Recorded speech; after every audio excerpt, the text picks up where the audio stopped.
السلام عليكم البنات، كي دايرين؟ لاباس عليكم؟ صحيحه بخير. نتمنى الفيديو ديال اليوم يلقاكم في احسن الاحوال وتكونوا في صحه جيده. مرحبا بكم معايا في قناتي وقناتكم ملح وحلو مع خديجه. الوصفه ديال اليوم البنات هي عباره عن كيك بالمذاق ديال الحامض وجوز الهند. كيجي رائع، كيجي محمر البنات، كيجي مهوي من الداخل. نتمنى تفرجوا في الفيديو من الاول حتى الاخير باش تعم الفائده على الجميع البنات. وندوزو بسم الله نتعرفوا على المقادير وطريقه التحضير.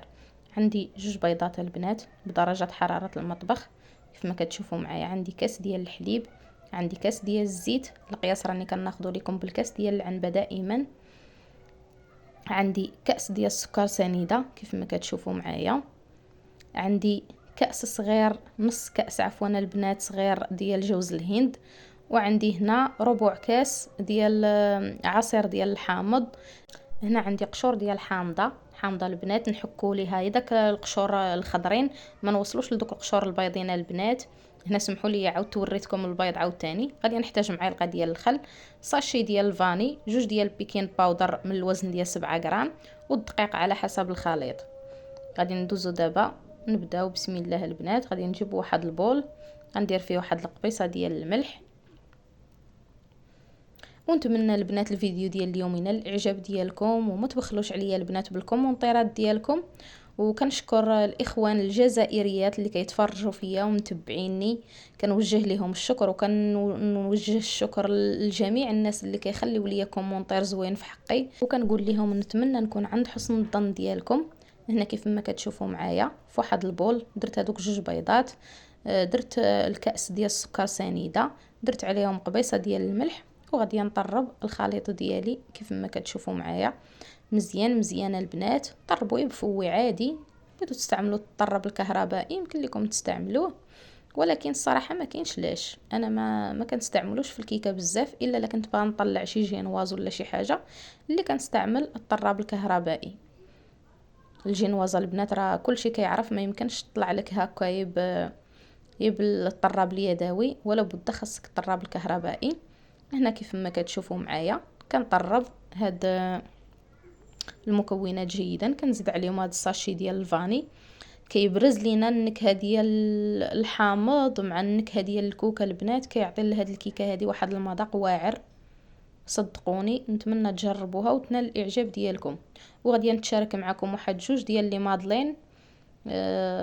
نخليكم معايا في الفيديو البنات، ما نحرقش لكم المراحل، تفرجوا معايا خطوه بخطوه. هنا راني زربت الفيديو البنات كيف ما كتشوفوا معايا، ما بغيتكمش يجيكم الفيديو طويل. هانتوما كيف ما كتشوفوا معايا درت هذاك الكاس من الزيت وكنطرب جيدا باش كيذوب ليا داك السكر مع المكونات اللي عندي. هنا غادي نضيف هذاك الكاس من الحليب، كيف ما قلت لكم القياس راه بالكاس ديال العنبه. غادي نضيف هذاك ربع كاس ديال عصير الحامض، وغادي نطرب جيدا. غادي نضيف هاد نص كاس من جوز الهند البنات، كيعطي كيف ما قلت لكم مع الحامض كيعطي واحد النكهه زوينه بزاف لهاد الكيكه هادي. هنا غادي نجيب واحد الصفاي ديالي وغادي نبدا نغربل الدقيقه البنات. راه كيف ما كنقول لكم دائما عمرني ما عبرت الدقيق للكيكه، كتجيني طريقه سهله وعمليه. كندير حسب الخليطه البنات. كيف ما كتعرفوا بزاف ديال السيدات الدقيق راه كيبقى على حسب القياس ديال البيض ولا الحليب، ولا على حسب السوائل، وكاين الدقيق اللي كيشرب وكاين الدقيق اللي ما كيشربش. انا كنبقى نضيف تدريجيا وكنخلط البنات باش كندخل الهواء في الكيك ديالي ويجينا البنات مهوي من الداخل. هانتوما كيف ما كتشوفوا معايا كنغربل. درت دابا دوك 2 ساشيات ديال بيكين باودر من الوزن ديال 7 غرام كيف ما قلت لكم، وكنبقى نضيف في الدقيق حتى كنتحصل على الخليط اللي بغيت. هانتوما كيف ما كتشوفوا معايا. هنا غادي ندير معلقه كبيره ديال الخل كيف ما كتشوفوا معايا، وكيف ما واضح لكم في الصوره اولا في الفيديو. ونتمنى البنات كيف ما قلت لكم ما تبخلوش عليا بالكومونتيرات ديالكم الزوينين، راهم كيحفزوني. وسمحوا لي شحال هذا ما لحت لكم، انا كانوا عندي شي ظروف البنات وما كنتش مساليه، هذاك علاش ما لحتش لكم نهار الخميس والثلاث. ما لحقتش لكم البنات، عن جد انا اسفه، كنتاسف. ونتمنى كيف ما قلت لكم نكون خفيفه على قلبكم. هاد الموله البنات راني دهنته بمعلقه ديال الدقيق مع 2 معالق ديال الزيت، خلطتهم ودهنت بهم المول ديالي كيف ما كتعرفوا، ودرتهم في المجمد. درت المول ديالي في المجمد. دابا غادي نفرغ فيه الخليط ديالي ديال الكيك. هنا كيف ما كتشوفوا معايا غادي نفرغ كيف ما كتشوفوا معايا القوام ديال الخليط البنات. والكيكه انا راني كندخلها للفران وهو بارد. هذه هي طريقتي في الطياب ديال الكيك، والصراحه كتنجح معايا وكتعطيني نتيجه زوينه بزاف. كندخل الكيك ديالي الفران وهو بارد. عندي الفران غازي البنات، نتوما على حسب الفرن ديالكم كيفاش داير.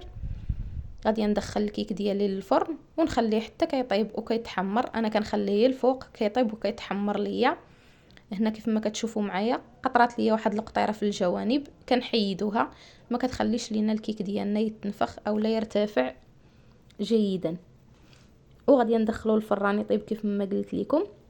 غادي ندوز هنا باش نقد لكم واحد الكريمه ديال الحامض اللي غادي نسقي بها الكيك ديالي. عندي فيها كاس من سكر سنيده، عندي ربع كاس او اقل ديال عصير الحامض، وعندي كاس ديال العنبه ديال الماء.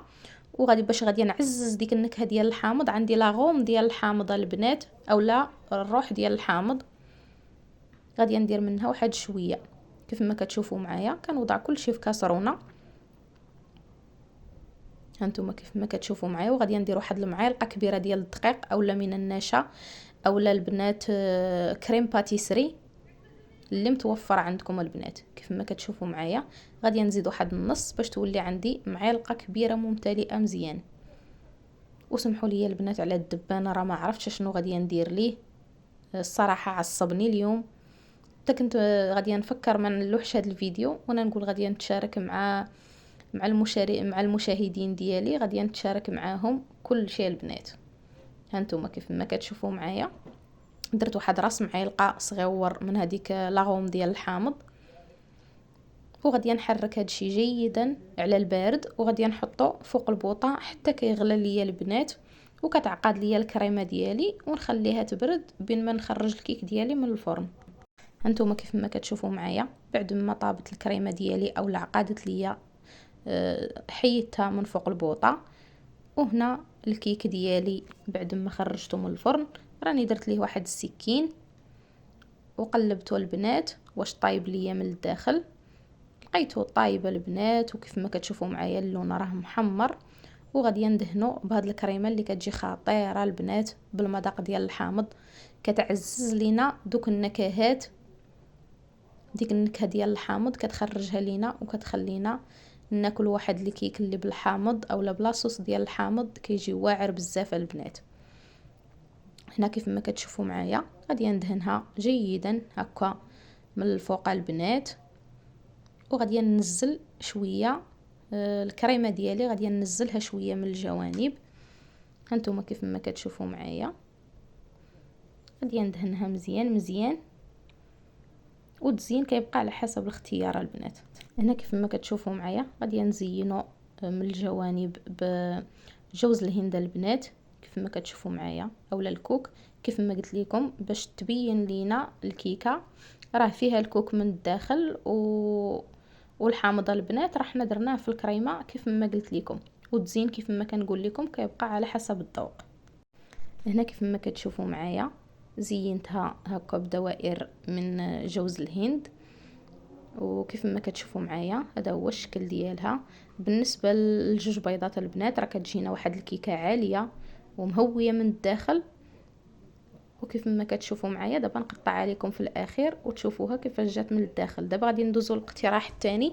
عندي جوج بيضات وهنا حاولت نبدل شويه. عندي واحد الكاس ديال اللبن، هو واحد المكون غادي يعطينا الكيكه ديالنا واحد المذاق البنات رائع. وعندي كاس من الزيت، كاس من سكر سنيده، وعندي الدقيق على حسب الخليط، عندي ساشي ديال الفاني، عندي جوج بيكين باودر، جوج خمارات ديال بيكين باودر الوزن ديال 7 غرام، عندي ملون احمر البنات غذائي كيف ما كتشوفوا معايا. هاد الالوان اللي كنديروها البنات كيخليو لينا الوليدات يعشقوا الحاجه، وكيف ما كتعرفوا الوليدات الصغار كيكونوا عزازين عليهم هاد الالوان. ملي كديري شي حاجه فيها الالوان كدير الانتباه ديالهم وكيبغيو البنات ياكلوها. وبسم الله نبداو. كيف ما كتشوفوا معايا درت واحد البول، درت فيه قبيصه ديال الملح، غادي ندير فيه ساشي ديال الفاني، وغادي نفقص فوقو هادوك جوج بيضات كيف ما كتشوفوا معايا. كنحاولوا البنات من القليل نديروا الكثير. كيف ما كتشوفوا معنا هاد الايامات البيض غلا، كنحاولوا بحال هكا نديروا شي حاجه بدون بيض، اولا نديروا فيها القياس قليله البنات، بيضه جوج بيضات، ونطلعوا منهم كيكه لوليداتنا اللي فرحوا بها وتنال الاعجاب ديالهم البنات. كيف ما كتشوفوا معايا غادي ندير كاس ديال السكر سنيده، وغادي نطرب كيف ما كتشوفوا معايا جيدا. هانتوما كيف ما كتشوفوا معايا هنا زربت الفيديو البنات باش ما يجيكمش طويل وتملوا منه. هنا غادي ندير واحد شويه ديال من هذاك اللبن من هذاك الكاس، غادي نهز واحد شويه نديرو في واحد الزلافه، غادي ندير شويه تاع الملون باش ينسجم معايا البنات بكل سهوله، وغادي ندير واحد الشيته اولا واحد البانسو، وغادي نخلط هذا الملون جيدا البنات. وهانتوما كتشوفوا نتوما كتحكموا في اللون اللي بغيتوه البنات اولا القياس ديال اللون اللي بغيتو. هنا كيف ما كتشوفوا معايا كنطربوا جيدا على هذا الشكل هذا. هنا راني مزربه الفيديو البنات، ولكن كنطربوا شويه حتى كيبيض لينا داك الخليط. كنزيد عليه داك الكاس ديال الزيت هانتوما كيف ما كتشوفوا معايا، وكنطرب مزيان مزيان على هذا الشكل هذا. حاولت نعطيكم البنات واحد 3 ديال الاقتراحات اللي زوينين وبافكار بسيطه. حاولنا نخرجوا 3 تشكيلات من الكيكه البنات اللي غادي نفرحوا بهم الوليدات ديالنا وغادي ينالوا الاعجاب ديالهم. هنا غادي ندير هاد الملون كيف ما كتشوفوا معايا، هذاك اللبن اللي كنت مخلطه فيه هذاك الملون، وغادي نبدا نضيف الدقيق تدريجيا كيف ما كتشوفوا معايا اللي كنغربلو من طبيعه الحال. هانتوما كيف ما كتشوفوا معايا غادي نبقى نضيف الدقيق بالتدريج على هذا الشكل هذا. هانتوما البنات هاد المادلينا البنات من الاسرار ديال النجاح ديالهم هما تقصحوا ليهم العجينه شويه. انا كنحاول نتشارك معكم الاسرار اللي يخليو الكيك ديالكم ينجح ليكم. الا ما كثرتوش ليهم الدقيقه البنات ولا ما درتوش ليهم القياس الكافي، غادي ندخلهم للفران غادي يتنفخوا، ملي تخرجوهم غادي ينزلوا اولا غادي يطيحوا معكم البنات. هنا كيف ما كتشوفوا معايا راني وضعت الدقيق، كنبقى نوضع الدقيق تدريجيا. هانتوما كيف ما كتشوفوا معايا هنا وضعت هذوك جوج ساشيات ديال بيكين باودر، وغادي نخلط تدريجيا حتى كنحصل على القوام اللي بغيت. هانتوما كيف ما كتشوفوا معايا غادي ندير هذيك المعالقه ديال الخل البنات كيحيد لينا الزفوريه ديال البيض وكيعطينا واحد القوام الكيك اللي كيخلي الكيكه ديالنا تجي مفشفشه البنات ومهويه من الداخل. هانتوما كيف ما كتشوفوا معايا هنا انا راني جاني الخليط سائل شويه، راني غادي نعمر وحده وغادي يجيني الخليط شويه سائل، وغادي نعاود نزيد الدقيق ونكمل البنات. هانتوما كيف ما كتشوفوا معايا جبت هاد المول هذا ودرت فيه هاد لي كيسات كيف ما كتشوفوا معايا. هنا راني تعمدت نخلي لكم هاد اللقطه هذه باش تعرفوا راه الخليط ديالكم سائل. هانتوما كيف ما كتشوفوا معايا راه جاني سائل، وغادي نعاود نزيد الدقيق ونتلاقى معكم. هانتوما هنا كيف ما كتشوفوا معايا راني زدت الدقيق هانتوما، وكنعمر كندير معلقه كبيره في الكيسه البنات. هانتوما كيف ما كتشوفوا معايا كندير معلقه كبيره عامره وكنعمر، كنستمر بنفس الطريقه وكندخلهم للفران حتى كيطيبوا البنات وكيتنفخوا وكنخرجوهم. كيف ما كتشوفوا معايا غادي نستمر نعمر الكميه كامله وندخلها للفران طيب البنات ونتلاقاو. هنا كيف ما كتشوفوا معايا بعد ما عمرت الكميه اللي عندي غادي ندخلها للفران تطيب ونخرجها البنات. هنا غادي ندوز باش نتشارك معكم واحد الكريمه اللي غادي نزين بها. عندي فيها كاس ديال الحليب ديال العنبه، وغادي ندير 3 المعالق ديال السكر سنيده وجوج معالق كبار ديال النشا البنات، وغادي ندير واحد 6 القطع ديال الشوكولاته بيضاء البنات، الشوكولاط كالا. وغادي نحرك هاد المكونات جيدا، غادي نوضع فيهم هاد الشوكولاط، هاد القطع اللي عندي كيف ما كتشوفوا معايا، وغادي نوضعهم فوق البوطه حتى كيعقد ليا الخليط وكنخرجوا البنات. هانتوما كيف ما كتشوفوا معايا هنا بعد ما خرجت لي مادلين ديالي من الفرن كيف ما كتشوفوا معايا. كاينه اللي عمرتها بزاف البنات، كاينه اللي درت فيها شويه ماشي مشكل. هانتوما كيف ما كتشوفوا معايا غادي نوضع القليل من هاد الكريمه هادي، وغادي نحاول نسرحها هكا فوق المادلين ديالي. هانتوما كيف ما كتشوفوا معايا، وغادي نزين بحبيبات من الشوكولاط فيرميسيل البنات كيف ما كتشوفوا معايا.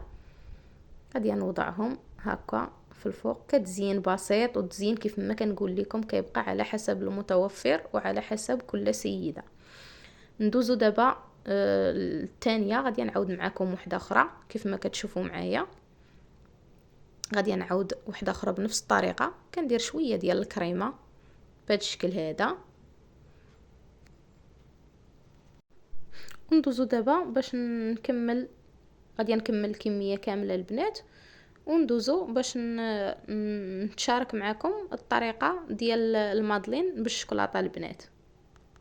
في المقادير البنات عندي كاس ديال الزيت، كاس ديال السكر سنيده، جوج بيضات، عندي جوج معالق كبار ديال الكاكاو البنات اولا البودره الكاكاو، وعندي واحد شويه ديال القهوه سريعه الذوبان، عندي واحد دانون البنات بالنكهه اللي بغيتو، عندي ساشي فاني، جوج خمارات ديال بيكين باودر الوزن ديال 7 غرام، والدقيق على حسب الخليط.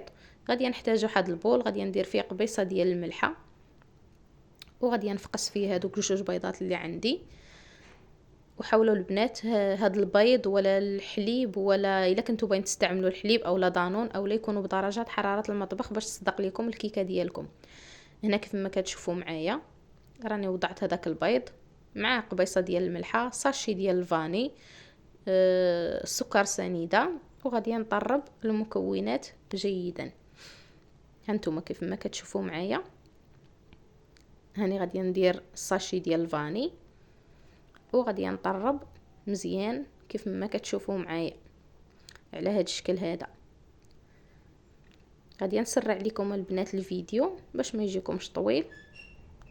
هانتوما البنات كيف ما كتشوفوا معايا كنطرب جيدا، كنطرب مزيان مزيان. وهنا كيف ما قلت لكم راني مسرعه لكم الفيديو، كنطرب حتى كيبيض ليا الخليط، وكندير هذاك الكاس ديال الزيت كيف ما كتشوفوا معايا، وكنطرب مزيان. كندير هاد الياغورت بالنكهه ديال البنان، وغادي نطرب عاوتاني مزيان. ونتمنى البنات الفيديوهات ديالي ينالوا الاعجاب ديالكم ونكون عند حسن الظن ديالكم، وما تبخلوش عليا البنات بلي لايك ديالكم الزوينين. ملي كنتفرج في الناس كنشوف كميه كبيره ديال الناس اللي تفرجت في الفيديو، وكنلقى لي لايك اولا كومونطيرات اللي قلال. عافاكم البنات حاولوا تخليوا لي كومونطير زوين اولا شي تساؤل اولا بغيتوا تسولوا على شي حاجه، نتمنى تخليوها ليا في لي كومونطير. والمقادير البنات راه غادي نخليهم لكم مكتوبين في صندوق الوصف. هانتوما كيف ما كتشوفوا معايا وضعت هذوك المكونات اللي عندي كاملين، وغادي نبدا دابا ندير الدقيق تدريجيا. هانتوما كيف ما كتشوفوا معايا غادي نوضع الدقيق وانا كنخلط. هادو البنات ديال الشوكولاته جاو رائعين، جاو مهويين من الداخل. نتمنى تفرجوا في الفيديو من الاول حتى الاخير باش تشوفوا الوصفات ديال اليوم اولا هاد الاقتراحات اللي اقترحت عليكم، ساهلين وبساط ما فيهمش مقادير كتير، وكنحضروا منهم كميه كبيره. هانتوما كيف ما كتشوفوا معايا كنخلط مزيان. وضعت هذوك 2 خمارات ديال بيكين باودر، وكنبدا دابا غادي نوضع هاد المعلقه ديال الخل اللي ضروريه في الكيك، وغادي نخلط مزيان. هانتوما كيف ما كتشوفوا معايا، شفت القوام ديالي باقي خاصني نزيدو شويه الدقيق.